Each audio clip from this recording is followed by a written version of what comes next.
Hey, salut mes amis, j'espère que vous allez bien. Bienvenue sur Carly's Cooking. Aujourd'hui, vous et moi, on va ensemble repousser les limites du hand spinner comestible et je vais vous donner une version alien pour faire quelque chose de vraiment très cool. Moi, quand les hand spinners tournent, j'ai toujours l'impression que ça ressemble à une soucoupe volante. Alors je me suis dit, on va détourner ça et on va en faire une nouvelle. Et en plus, ça tombe bien parce qu'il y a des extraterrestres qui sont en train d'envahir mon studio, mais c'est pas tout. En plus que le hand spinner va être alien, il va être en plus phosphorescent et il va briller dans le noir. Ça va être trop cool.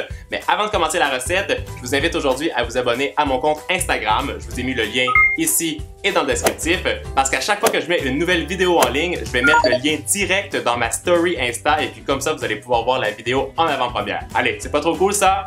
Vous êtes prêts? Vous avez envie de le faire avec moi? Eh bien allez, c'est parti! On aura besoin de un hand spinner dans son emballage original, du chocolat coloré en vert et des perles alimentaires argentées. Première étape, je sors mon hand spinner de son emballage et je garde le petit moule en plastique de côté. Je continue en retirant les deux capsules en plastique qui recouvrent le roulement à billes et je pousse très fort avec mes doigts pour le déloger du spinner. Et ça, c'est la partie qu'on va conserver pour réaliser notre soucoupe volante ultra rapide. Prochaine étape, je fais fondre mon chocolat coloré en vert au micro-ondes et je dépose mon petit boulon qui tourne très vite à l'intérieur de mon moule en plastique. Je n'ai plus qu'à remplir toutes les petites parties de mon moule avec le chocolat fondu et je l'étale jusqu'au rebord du roulement à billes pour que ce soit bien stable lorsque je vais l'utiliser. Pour bien remplir les espaces entre les hélices, j'utilise une petite brochette en bois pour coller le chocolat ensemble et quand c'est fait, je frappe légèrement mon moule sur le plan de travail pour lisser le tout. Et ça part au frais pour 10 minutes. Je continue en déposant des petites perles alimentaires de couleur argentée dans le chocolat et c'est ce qui va imiter les lumières sous notre soucoupe volante. Et ça part au frais pour 10 minutes. Pour la décoration phosphorescente, j'utilise 155 g de sucre glace, un blanc d'œuf, de la vitamine B2 et 20 ml d'eau. Mon astuce spinner pour cette recette, quand vous ajoutez la vitamine B2 à l'intérieur de la glace royale, mettez-en vraiment très peu parce que ça peut avoir un goût légèrement amer et ça, on veut l'éviter. Et puis surtout, ça en prend vraiment une petite quantité pour que ça devienne fluorescent dans le noir. Allez, maintenant, on continue. Je commence par combiner ma vitamine B2 avec l'eau et je mélange le tout avec une petite cuillère pour obtenir un liquide bien jaune.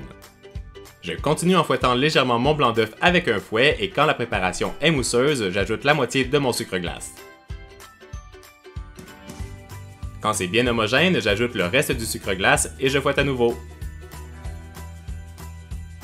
Je termine en ajoutant une petite cuillère de notre mélange vitamine B2 et eau et je fouette une dernière fois. Quand le chocolat a bien figé, on peut facilement démouler notre spinner et le mettre en action.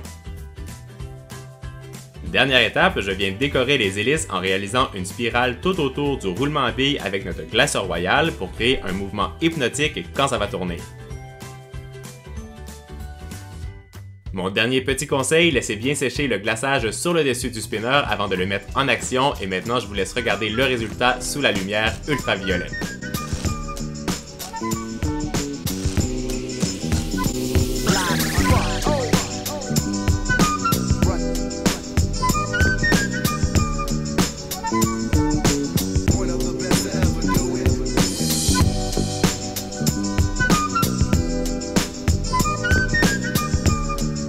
Et boum, boum, boum! Vous avez vu à quel point ça tourne vite et comme c'est beau quand ça brille dans la nuit. Moi les amis, j'espère que vous avez aimé cette vidéo. Je me suis éclaté à la faire pour vous. Et pendant que vous allez faire la lecture du Love Mail, j'en profite pour vous donner rendez-vous lundi pour une nouvelle recette super gourmande. Je peux déjà vous dire, ça va être un gâteau très coloré et super kawaii. Si ça vous a plu, laissez une tonne de pouces bleus sur la vidéo et n'oubliez pas de vous abonner à ma chaîne juste ici. Les amis, je vous fais des gros bisous. Je vous dis à très bientôt. Ciao, ciao!